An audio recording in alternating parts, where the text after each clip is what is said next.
Halo semuanya, perkenalkan nama saya Adinda Zara Tatsvita dan hari ini saya akan membahas aplikasi hidrogen pada nilon 66 dalam pembuatan tekstil.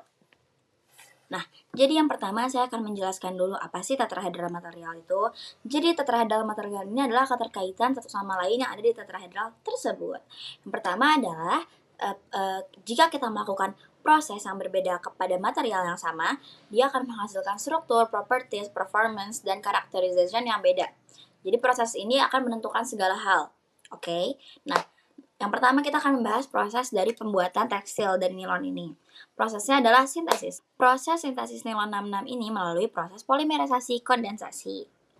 Proses ini melibatkan reaksi asam adipat dengan heksametilena diamina di bawah suatu suhu, sehingga menyebabkan adanya pembentukan air sebagai produk sampingan dan menciptakan rantai polimer yang panjang.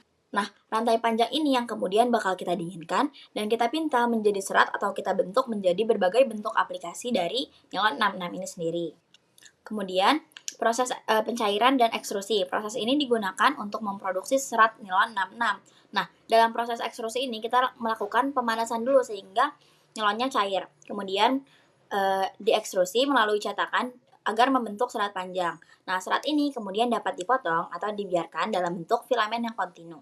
Kemudian tahap seperti penarikan, pewarnaan, dan finishing, kemudian pemintalan adalah tahap selanjutnya, sehingga nanti kita akan mencapai produk akhir berupa benang nilon. Kemudian, struktur dari nilon 66 ini sendiri dapat kita lihat sebagai berikut, di mana hidrogen ini akan menjadi suatu ikatan primer dari struktur yang kita miliki. Kemudian, dari struktur yang kita miliki, kita akan mempunyai berbagai properties seperti tensile strength, hygroscopis, dan thermal stability. Jadi yang dimaksud tensile strength adalah nilon 66 ini memiliki ketahanan tarik yang tinggi. Kemudian dia bersifat hygroscopis di mana dia menyerap kelembapan.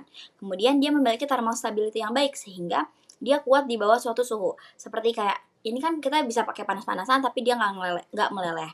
Kemudian untuk performance dari nilon 66 ini sendiri adalah yang pertama, dia menyerap air dan mudah kering karena sifatnya hygroscopis tadi dia mudah menyerap air. Kemudian dia memiliki ketahanan yang tinggi.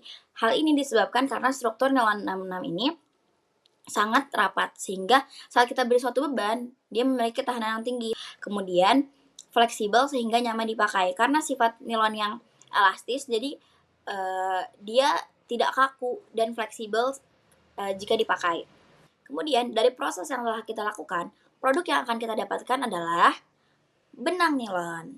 Benang nilon 66. Nah, kemudian characterization dari benang nilon 66 ini yaitu kita dapat melakukan difraksi sinar X untuk melihat struktur kristal dari nilon 66. Kemudian kita dapat melakukan tensile testing atau dengan karakterisasi AFM untuk kita melihat seberapa kuat dan modulus elastisitas yang dimiliki oleh nilon 66 ini. Kemudian ada uji ketahanan lembab karena sifat tadi nilon hygroscopis. Jadi kita dapat menguji ketahanan lembabnya. Kemudian ada ADX untuk mengetahui unsur yang ada pada nilon, seperti apakah benar nilon ini terdapat karbon, terdapat hidrogen dan lain-lain.